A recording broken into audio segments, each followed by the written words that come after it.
All right, I think we're live, guys. Thank you. And thank you, Lisa, because I literally couldn't find the button. Um, all right. Yes, I see us. And thank you guys all for being here. There's a little joke about the Lauras right now. Um, I was offered a Facebook invitation to some rando earlier this week, and I always search the Facebook things because is this a real person or a fake person, right? So this person had only Laura's listed on their Facebook friends. So that's why we're talking about the Laura's United. So, anyways, thank you guys. Thanks for joining me. I've been compelled to do this for a while now because a lot of people want to know, how do I see and how do I know if I'm seeing? And that's where we are kind of focused at. Like, how do we psychically see? And also, what does that mean? So, first of all, you've probably heard me say we see with our eyes, we see with our ears, we see with our emotions, we see in many different ways. And so, when I'm working and I'm looking at something from a psychic lens or psychic point of view, I'm using all of those senses. But the first thing I always do is I want to make sure I'm clearing my space. And as I'm clearing my space, there's a few ways that we can do this. One is you've all heard me talk about salt. Salt's a really good substance that we can use. It cleanses in all dimensions, basically. You're literally going to use your visualization techniques, and we're going to talk about what that means in a moment. And you're going to visualize pouring down a rain of salt on something. That's one way to clear yourself. Another way to clear yourself is to bring up a violet flame, because the violet flame cleans, clears, and transmutes all types of energies and even some entities, the lower level ones. And while we're cleaning and clearing ourselves, like a doctor before surgery, we always want to have a clean space to work with. This is critical. We have to have a clean and clear space to work with. If the space that I'm working through to try to psychically see something is dirty, or muddied, I'm not going to get the true results. All right. The next question you have to ask yourself is, what is it you're intending to see? What is it you're seeking? What is it that you're looking for? What kind of help or assistance? Is it talking to a being? Is it locating an object or something? So these are all parts of it. So what is your purpose? And for me, a lot of times the purpose is to work with clients and help them the best way I can. And so before I start anything, I take a few moments and I clean and clear myself and I set my intention and I get centered. There's a lot of ways to get centered. One is to simply go outdoors and just ground yourself. Another one is just to kind of go calm and within yourself and just fold yourself in so that you're literally centered within your body. And then the next thing, the fun thing is what are we going to see? So how do I use this third eye? How do I use my psychic vision? Well, first of all, everybody's levels are at different abilities, okay? Everybody's levels, some people can see right away, some people they need to work at it, and it's okay because it's not a contest. Think of this as building your spiritual muscle. And so what I did in the notes was I said, hey, bring a small object that we can work with. And so I've got a couple of things here. I've got this little crystal angel. Okay. What you want to do is you want to study this object. And as I'm looking at it, I'm noticing the wings and the head. It's folded into thirds pretty symmetrically. It comes into a point. I can see his feet, and I'm just going to start looking at this and studying it. I'm looking at the color, I'm looking at the texture, and I'm studying it. I can also see if I'm really close, he's got hands folded here. Okay. That is a little added detail there on this crystal stone. So I want to study it. And as I'm studying it, I'm feeling it with my hands. Use all of your senses. And as you take your object, close your eyes and just start feeling it. And just as you take your hands and run your hands around, remember what I'm using this angel, what the wings and the head feels like. But whatever your object is, start to feel it. Okay. And once you get set up in your mind's eye with your hands, okay, you're going to project your consciousness over here, literally in front of you. And now I'm going to think about this angel. And if you don't have an object, you too can use this angel. I'm just going to think about it. And I'm remembering the colors of it. I'm remembering the variegations of the pinks and the whites in this crystal angel. I'm remembering how the angel wings curve forward ever so slightly in the front. And what I'm doing is I'm training myself to see this angel.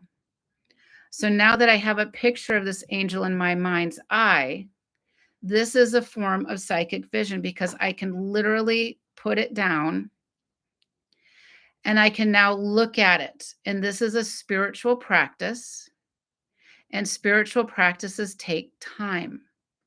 Give yourself the gift of time.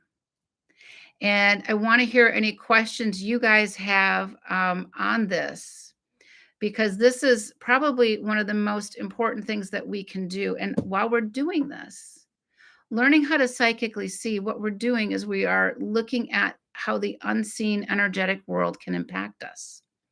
I can feel the energy of this. Okay. I can feel literally the vibrational frequencies coming off of this little angel.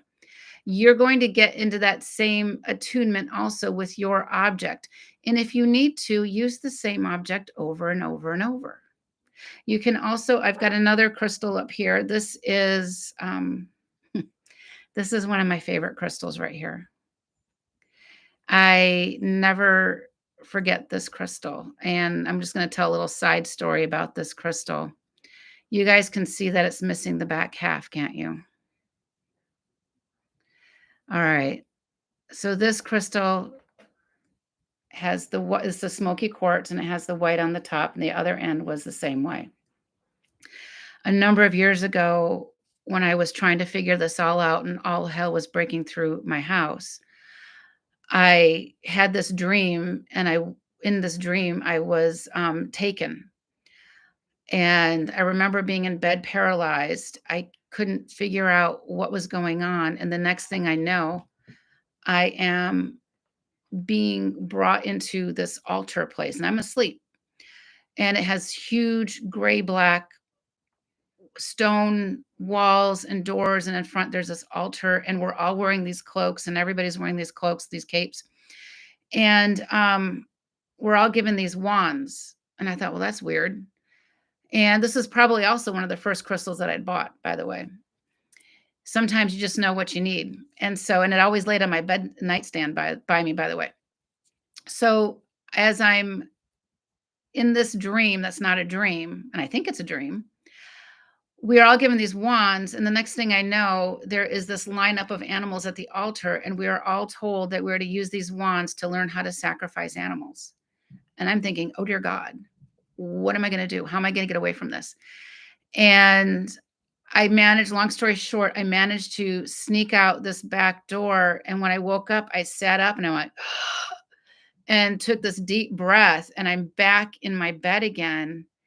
The back half of this crystal wand was missing. It was never to be found again. It was just obliterated. The bedroom had carpeting on it, so it wasn't like it was tile. So this was one of my very first spiritual lessons in sometimes a dream is not a dream. I keep this with me. It's a big memory. So when I look at this, I love this crystal. It took a hit for me. I've never shared this story with this crystal on air like this. It's a big deal. So this is about psychic vision and remote viewing. When we can remote view, psychic vision, learning how to see psychically is simply a form of remote viewing. And it helps to keep us safe.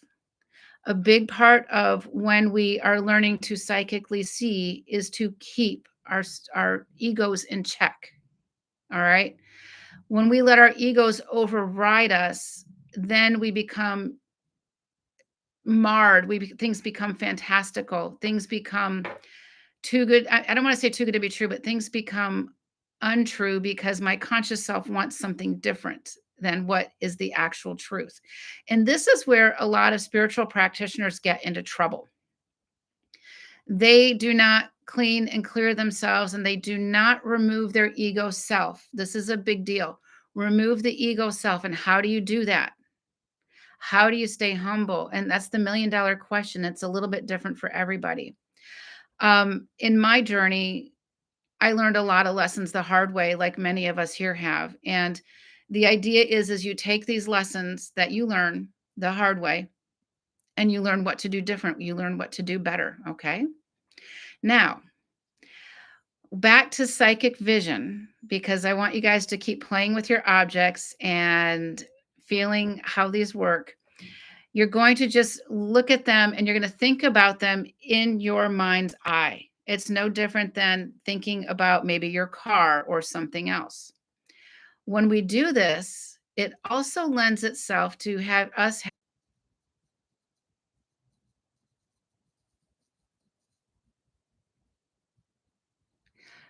Okay, am I back?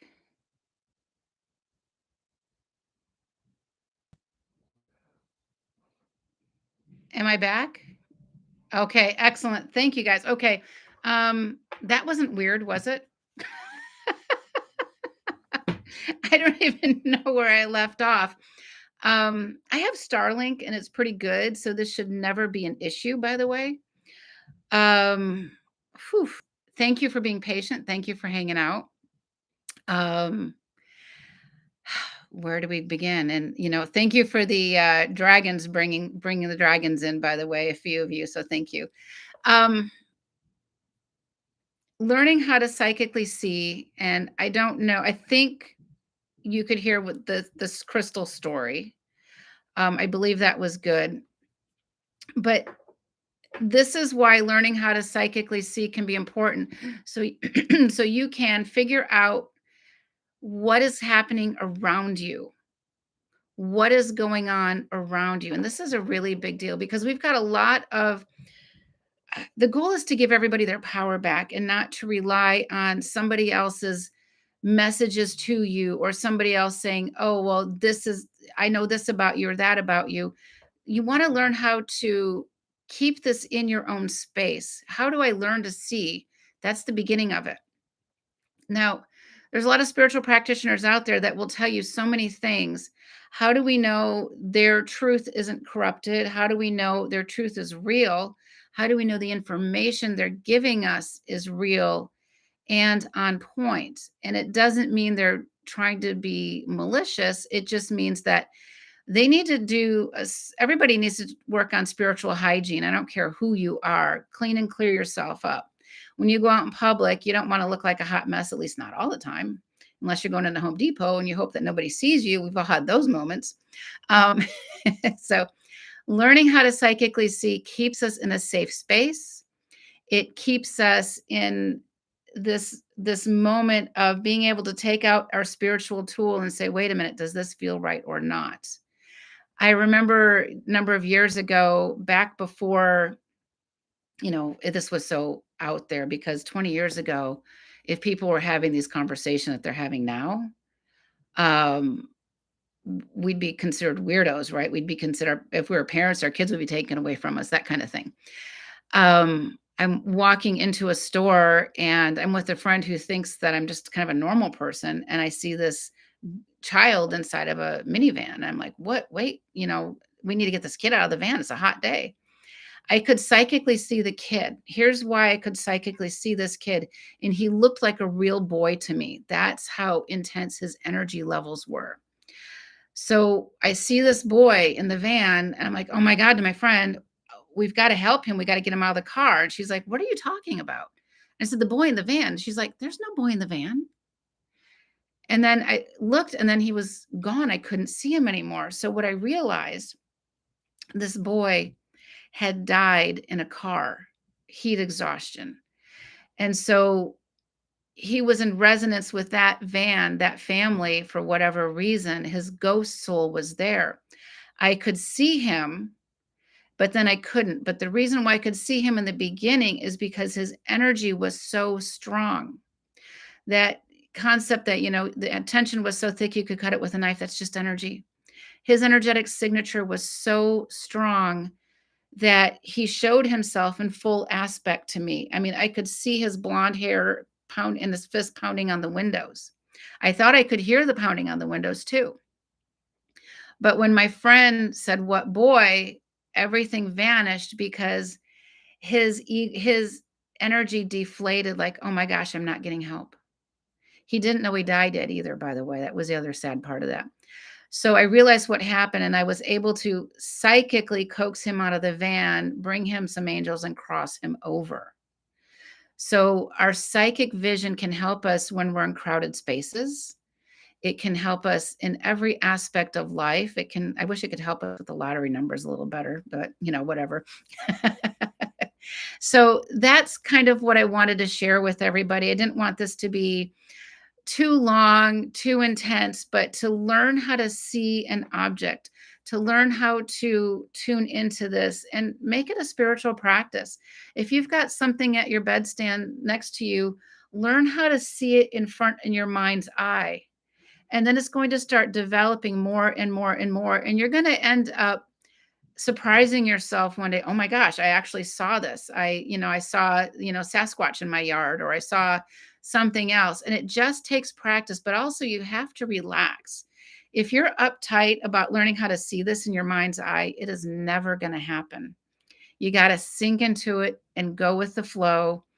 And that's really all I wanted to share with everybody. But take the time to gift yourself the time to do this. Being able to be sensitive to energies can be extremely helpful because it also helps us to ward off those negative or harmful energies as well. So I want to thank everybody so much. This is my new channel for YouTube, YouTube at lauravantine.com. The Karmic Path YouTube no longer exists because I'm switching everything over. And hi, Nancy. Yes, nice to see you. Are there any tools or stones, Maurice is asking, that can help us see? And the answer is yes. That's a great question. We'll keep going for a moment. Um, Moldavite, it depends on the person, first of all. Amethyst is a good stone. It's a very good third eye chakra stone. We can hold it, we can feel it, we can kind of get in tune with it. And sometimes people will literally put that on their third eye to help them amplify what they're seeing. Another stone would be Moldavite. That's an off-world high-frequency stone. It's dark green, and actually on my upcoming website, which launches on Friday the 13th, I'm excited about, there will be some Moldavite pieces on there. So there are stones that we can use, and find what works for you. What may work for me may not work for you, vice versa. Go to a crystal shop and just feel the stones. And sometimes they actually call out to you. I can't tell you how many stones I've brought home that I probably shouldn't have, but they were literally calling out to me. And actually, the first stone that I ever bought that was really calling out to me was this guy. And little did I know the importance and value that this crystal would have had for me. I'm very blessed because this stone made me realize a cold, harsh reality about the sleep state. I'll never forget that. What Amber is asking about? What about self-doubt? All right. This is a good question because we all doubt ourselves, right? Literally, trust your intuition. Part of learning how to psychically see is the ability to learn how to trust our intuition. Our intuition is our superpower, period. It's not seeing dead people. It's not, all these other things, talking to the galactic councils or whatever it is. Our intuition, when we can work with our intuition, it lends itself to working with the divine, the higher realms, and our psychic vision. And so when you have self-doubt, you're going to ask yourself, why? I can trust myself. I know how to trust myself. And, it goes back to like, am I making this up? And I still say that to myself to this day. Am I making this up? Is this really true? At the Journey to Truth conference, I was sharing a clip from Debbie, who's actually here too. Debbie, about these containment fields full of hijacked souls. And she's like, "This is weird." And part of me is like, "Yeah, are we making this up?" But no, because she and I were seeing the same thing. That lends itself really well. And if you can do this with a partner, that's fantastic. It can help open things up as well. So Lonnie, Space Cadet Lottie uses hematite on her third eye, and she also likes to use organite with a magnet in it, dealing with attacks and stuff. So yes, and we all have these abilities within us. I don't